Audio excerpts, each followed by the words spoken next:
இப்போ பார்த்தீங்கன்னா பெட்ரூமில் யூஸ் பண்ணக்கூடிய ஒரு சுவிட்ச் போர்டுக்கு வந்து எப்படி ஒயரிங் பண்ணலாம், என்னென்ன ஒயர் யூஸ் பண்ணுறாங்க, என்னென்ன சுவிட்செலாம் வந்து வரும் அப்படின்னு சொல்லி பார்க்கலாம்.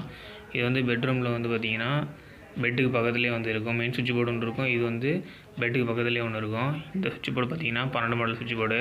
இதில் எல்லா சுவிட்ச் போர்ட்லேயும் பார்த்திங்கன்னா 2-வே சுவிட்ச் வந்துடும். அப்புறம் பக்கத்தில் பார்த்திங்கன்னா ஏசி இருந்ததுன்னா ஏசிக்கு வந்து டிபி சுவிட்ச் இல்லைனா எம்சிபி ஒன்று வச்சுருப்பாங்க. அப்புறம் வேறு ஏதாவது லைட்ஸ்லாம் இருந்ததுன்னா அதுக்கு வந்து 1-வே சுவிட்ச் வச்சுருவாங்க. பெரும்பாலும் ஒரு ப்ளக்கு வந்து பக்கத்தில் வந்து இருக்கும். அது வந்து எதுக்காக அப்படின்னா குட் நைட்டு இல்லைனா சார்ஜரு, லேப்டாப்பு இந்த மாதிரி வந்து யூஸ் பண்ணுறதுக்கு. ஏசிக்கு போகிற ஒயர்லாம் பார்த்திங்கன்னா 4 ஸ்கொயர் இல்லைனா 2.5 அது மாதிரி யூஸ் பண்ணுவாங்க. மீதி பாயிண்ட்டுக்கு 2-வேக்கு வந்து 2-வே சுவிட்சுக்கு வந்து ஒயர் இருக்கிறது எல்லாமே பார்த்திங்கன்னா 1 ஸ்கொயர் ஒயரு.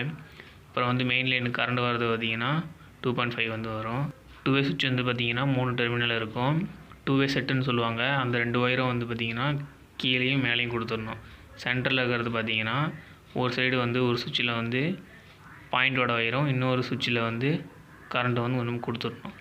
2 சுவிட்சையும் வந்து ஆஃபில் இருக்கும்போது ஆஃபில் இருக்கும். 2 சுவிட்சில் ஏதாவது ஒரு சுவிட்சை வந்து நம்ம போடும்போது பல்பு வந்து எரியும்.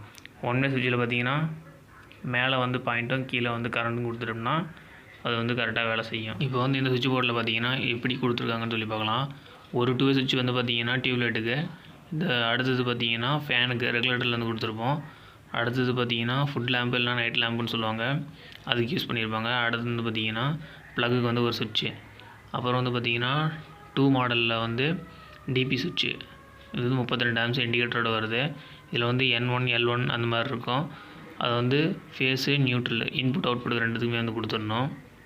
நிறைய சுவிட்ச் போர்டில் பார்த்திங்கன்னா சுவிட்சஸ்லாம் இல்லாமல் டம்மி மாதிரி இருக்கும், ப்ளைனாக இருக்கிற மாதிரி இருக்கும். அதெல்லாம் வந்து பார்த்திங்கன்னா சுவிட்ச் டம்மி.